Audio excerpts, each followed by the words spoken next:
Hi guys, so we're looking at something slightly different today. This is a Sangoma DECT IP phone setup.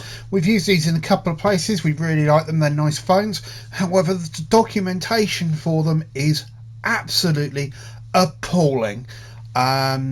If you try and find information about these on the web, you're looking at black holes of 404 errors, copies of the datasheet telling you how wonderful this machine is, and it's set up on instructing them using the commercial endpoint manager.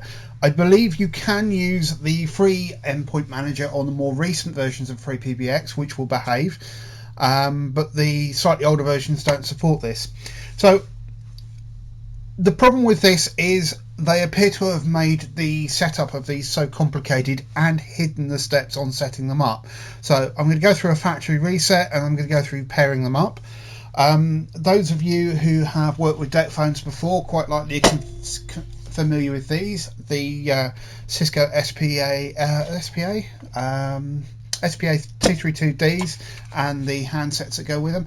These are wonderful little machines.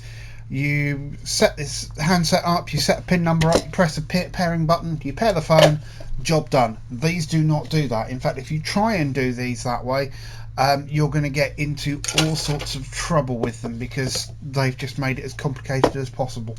So first thing I'll do is touch on factory reset, which is dead easy.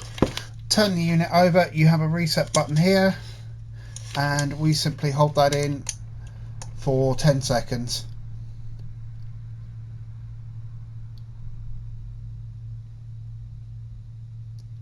Go. So that will now reboot, factory reset, and our light on the front will go orange. It was flashing red for no SIP registration. And what we're also going to do is we're going to go in, if I can zoom you down, there we go, and we will go in here and we go down to settings, and I think we can factory reset this. There we go, reset settings. Are you sure? Yes. Pin number is 1, 2, 3, 4. I think I set on these. Okay. And obviously you're potentially looking at this being an issue as well. Resetting device, it was 0000. So the first thing we need to do is get access to the web interface on the base station, which is this. So I will move over to my PC. I'll bring the recorder. The audio quality is probably going to suffer a bit, and we'll go through getting this set up because it's not at all intuitive. There are guides out there, but they miss steps, or they're not quite right. So what I'm going to do is I'm going to run you through the whole thing. So I'm going to pause you here. We'll be back over here in a bit to set up the handset. But for now, we're going to go set this up. So you're going to need to find the IP address of your box. In my case, I've looked up the MAC address in the lease table on my PF box, and here we are.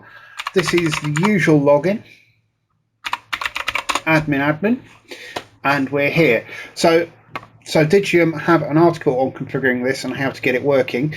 It's close, but it's not quite there. There is one important step that they've missed. So I'm going to go this from scratch. I'm using their guide. I'll put the link down so you can follow this through as well.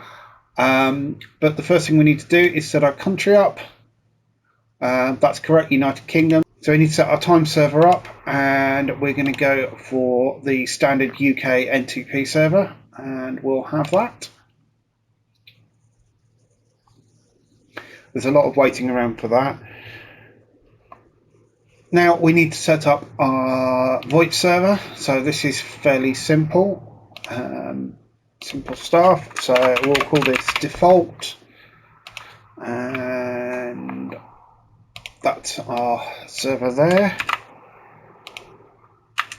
You probably don't necessarily need to put all of these in, but I'm going to. It's generally recommended to knock that down a little as well, because that can cause issues with NAT. That was the registration time. Save that. Yes, you do need to do all of this before you can actually configure the handset. So we've done that. We set our server up. and now we need to start playing silly buggers with the handsets. So we're going to go to extensions and handsets, or extensions here. AC access code. Now this is the pin number that you saw me being asked for when I factory reset it. So you can set multiple pin numbers in here, which is not great. So first up, we need to add an extension before we can go anywhere. So we'll call this test as well.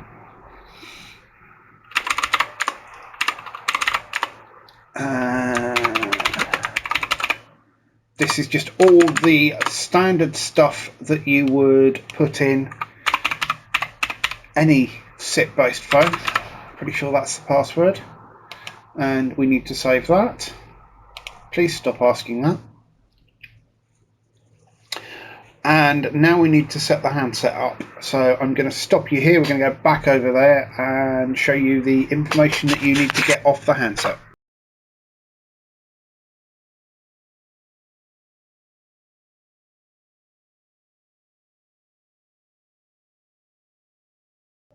So we're back over here again, and we need to now set our handset up.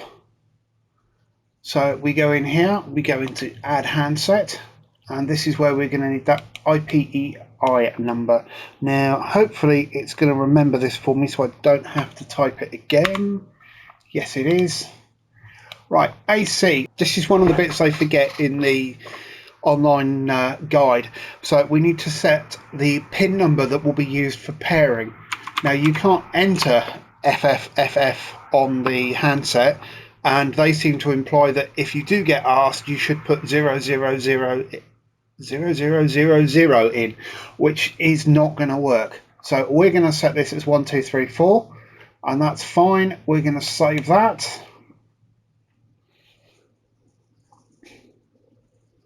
We can then go back into our extensions, and we go back there, and we can choose our handset here. Save that.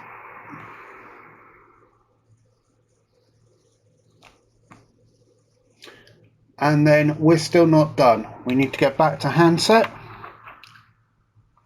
We need to select that handset and then select register handsets, and then that will start the registration process for this phone. And now we need to go back over to the other bench again. Now I've put the battery back in the phone, and do that bit. So we're now back over here with the phone. Hopefully you can see this display.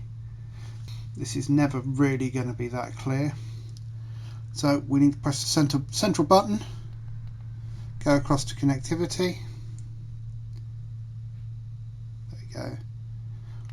It'll ask us to register, and it asks for an access code, which is what we set, 1 2 3 4, and OK that.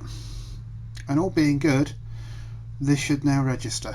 It's not always a quick process.